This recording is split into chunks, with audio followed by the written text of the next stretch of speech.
Darkness.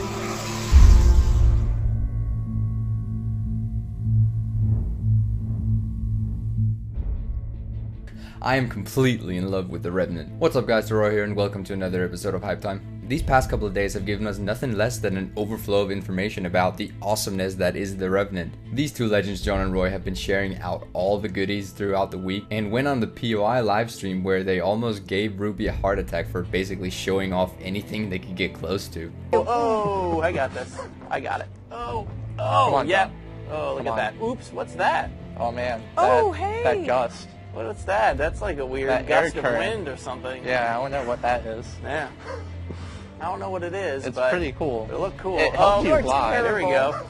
That was just hilarious to watch. Well, I figured I'd talk some more about the coolest thing that this X-Pack is bringing, namely the Revenant. In an earlier episode, I talked about the possible associations that the Revenant skills would have with the legends from Guild Wars 1. And watching the livestream, it seems that Arena had the same idea of bringing old monster skills back to the Revenant. Well, first off, I think I have to mention that there's really a lot to talk about with the Revenant. Even the devs went on for like an hour-long live stream just talking about the skills. So let's go through some of the specifics before we start speculating on the unannounced parts of this new class. As most of you might know by now, the Revenant gains its powers by invoking the powers from Legends in the Mist. As far as we know, there are no real indicators as to how many legends we might see in the final version of the Revenants, but I think the absolute coolest design behind this Revenant is the way that they swap between the legends. They even added really cool effects to the skill bar when you swap. The way that this works is that you will have the option of selecting and combining two legends to bind in your F skills, which are just as easy to switch out as any other skill in your skill bar, so you will constantly be able to switch between legends while you're out of combat. When you invoke the power of a legend, you'll get 50 energy out of 100. Energy is the new charging method for the Revenant, which resembles the Guild Wars 1 system quite a bit. It works sort of like the Thief's Initiative, where all your skills cost a set amount of energy, both weapon skills and utility skills. As of right now, the energy recharge is 5 per second. Speaking of thieves, the mobility of the Revenant in combat is a lot like the Thieves out of combat,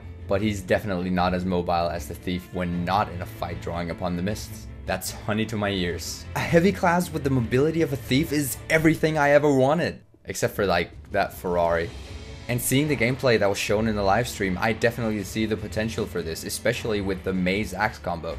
The two different legends that were elaborated on, Malix and Jalis, showed two different sides of the Revenant. They'll be a tank in the massively multiplayer sense of being able to take a lot of damage, but they'll also be incredibly aggressive. And though it seemed that both legends brought skills from both the aggressive and the tanky side, I believe there will be a much clearer split once we see the rest of the skills. The Demon Malix was originally a badass, and it seems that many of the things that made him very annoying to fight in Guild Wars 1 have been brought back for the Revenant. Revenants will, through the legendary demon stance, be able to use all new mechanics such as enemy shadow stepping, which relocates your enemies through the mists. And along with the use of the new condition Taunt, which also displaces opponents, you should be able to keep a safe distance if that's what you feel like.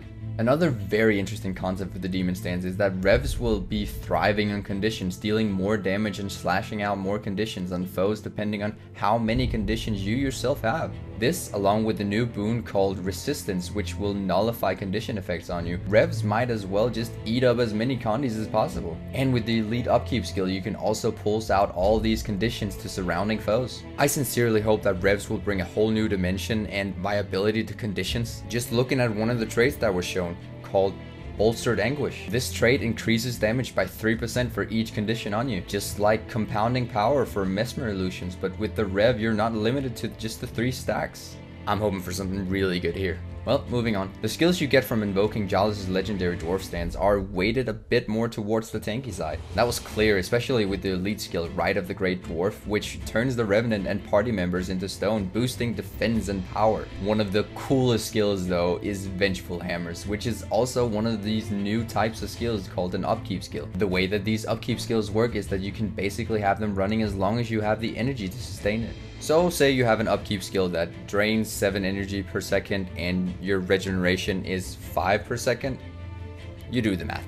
Well, speaking of hammers, when I read that Revenants would be using hammers ranged, I was quite skeptical, especially reading that they actually work like projectiles in the game. But seeing how it actually looked and worked on the live stream just brought joy to my heart. It was just perfect. And the full skill set along with the hammer was really cool, reflecting walls, Misty Hammer to knock down stuff, and other badass skills. It also did seem like there was quite a good range on most of these skills. The other weapons that were shown was the Maze Axe combo.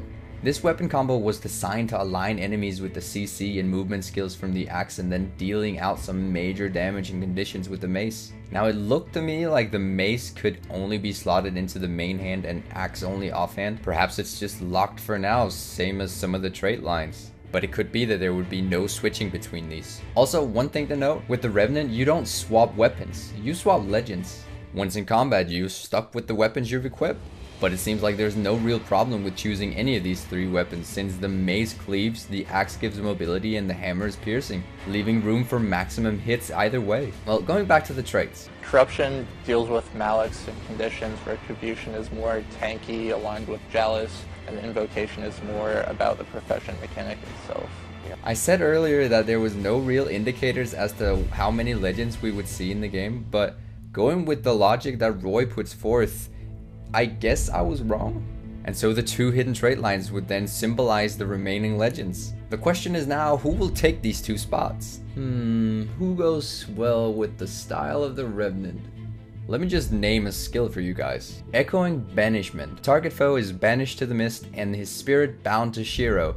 If the spirit binder is destroyed, the spirit is freed. Now to me, there's a number of different reasons why Shiro Tagachi would take one of these spots. Shiro was an envoy which gave him powers over the souls of dead bodies, which accidentally sounds a bit like the Revenant. Along with his control in the mist, he also had various ways to shadow step and steal quite a bit of health, a feature that so far is most prominent with the hammer on the Revenant. Shiro was quite a heavy hitting guy. Oh yeah, and Shiro also wielded dual swords, just like we see Ridlock doing in the concept art picture. Well, that would then be Jalis from Prophecies, Malix from Nightfall, and Shiro from Factions. So if the last legend is to follow this trend, what we're left with from Eye of the North would be Jorah, her brother, or Gwen, I guess.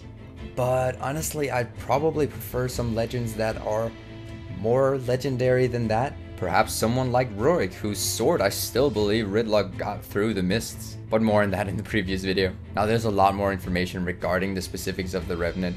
I just felt like hyping with you guys a bit. And so I left quite a few links in the description down below for all the articles, videos, and so on, so you can go fuel your own hype train. I can't wait to get the rest of the details about the Revenant, but it seems we might have to wait quite a while, since the only things that are going to be in the playable demos at the upcoming packs and res will be what we already know, probably along with a few hidden details that they haven't mentioned yet. But we'll have to see. I so wish I could go. Tell me guys, which legend would be the coolest to see in game? It doesn't matter if it's out of nostalgia, just leave your thoughts in the comments down below. That's all I had for this time guys. Thank you all for hyping with me, and till next time, I will see you in the mists.